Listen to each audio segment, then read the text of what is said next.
Our next contestant, Graham Bocock. My leg. My leg. Please welcome Graham Bocock.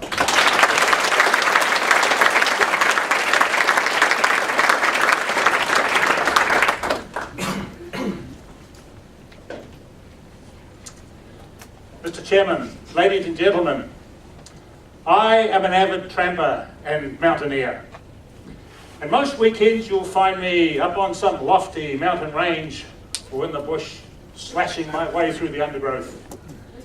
Looking at all the vegetation that Toastmasters has provided me today, I feel right at home. I was going to give you a demonstration, but I'm not allowed to. I always take my ever-present companion, my trekking pole. His name's Lecky.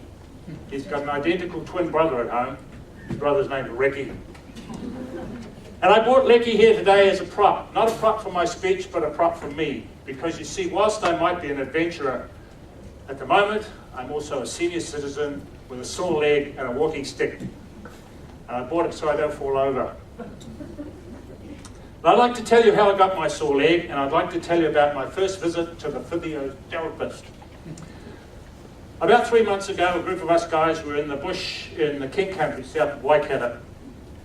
There were 4 guys and 5 boys. The leader of the group, the self-appointed leader, whose name was Chris, who I'd never met before, decided he was going to allocate who was taking what gear. And he gave me the food, the cooker, a tent, the water, a GPS equipment, and everything else, plus my own gear. And when I stuffed it all in the pack, went to pick it up, it wouldn't come. So I got my 2 mates, Peter and David, to put it on my back for me. And I carried that pack for 4 hours up a hill.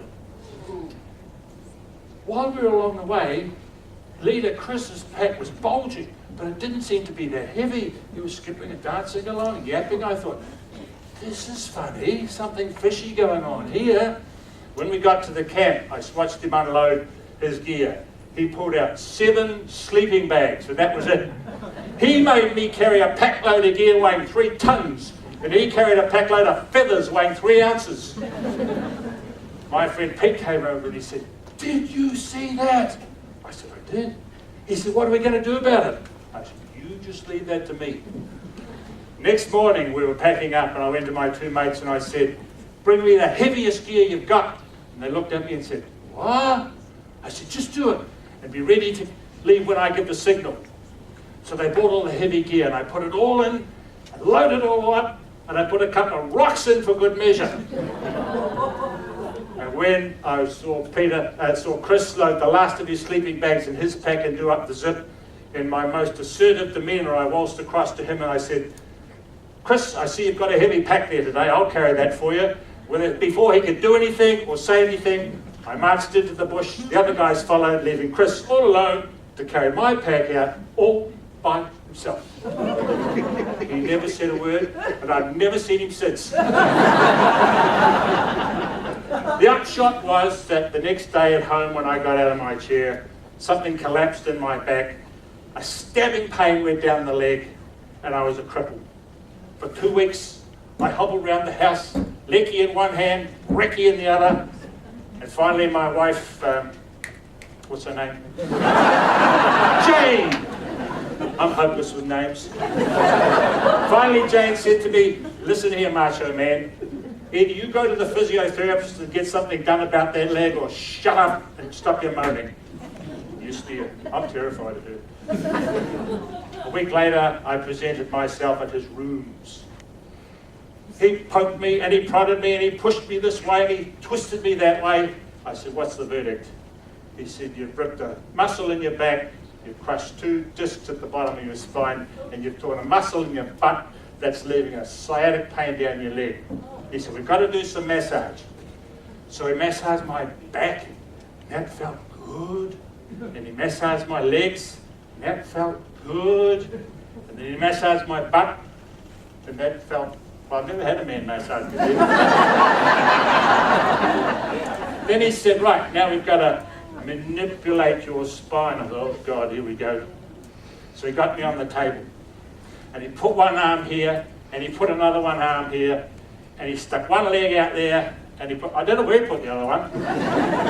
And he put one arm down my shoulder and the other one through here. That was a bit disconcerting. And he said, right, he said, I'm going to, so we were two guys lying on the table in a tangle of arms and legs.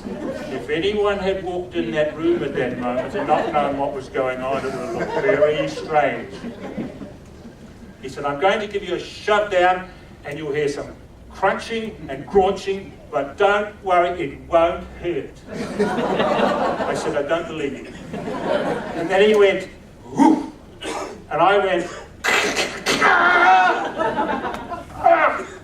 that's right, he lied. Then he sat me up and in a self-satisfying grin looked at me and said, does that feel better? I said, no. His next question, are you afraid of needles? I said, why? He said, because at your next visit, we're going to try some acupuncture. I said, what makes you think there's going to be a next visit? Well, ladies and gentlemen, I'm happy to tell you that about 10 days ago, I had my last visit at the physiotherapist. My newfound friend does know what he's doing, has got my interests at heart, and he has worked his magic. And next weekend, you'll find me out there, somewhere up on the range, or tramping through the mountain bush, slashing my way through the undergrowth. Mr. Chair.